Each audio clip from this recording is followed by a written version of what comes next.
Wir beenden unseren Abend der Roonies mit einem Moment der Wahrheit am Lagerfeuer. Wir alle haben ein Geheimnis, von dem keiner weiß. Okay, wer will anfangen? Gut, dann ich. Seit 15 Jahren habe ich einen Nebenjob. Ich bin Geburtstagsparty-Clown. Was? Echt? Ich nenne mich Tangles. Soll ich euch was vorführen? Nein, nicht wirklich.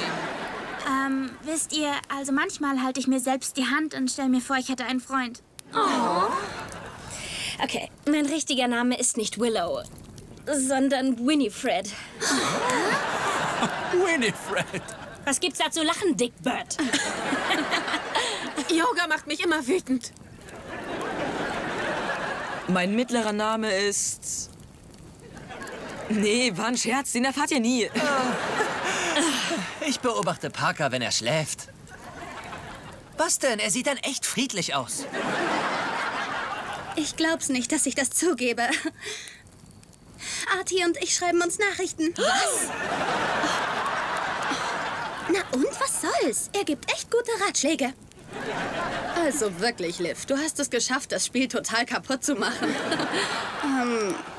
Willst du nicht was singen? Und Diggy könnte dich vielleicht begleiten. Klar. Okay. Ja.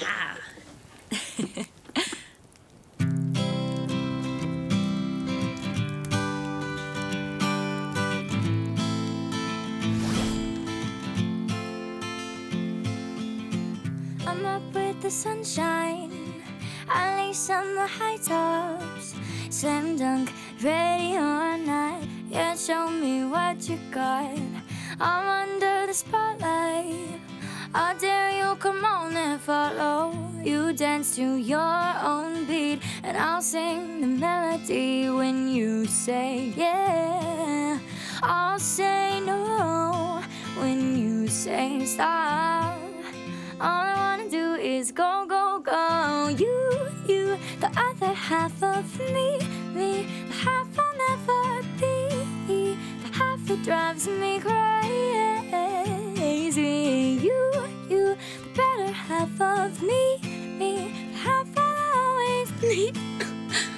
And we all know we're better in stereo. Ich hab dich lieb.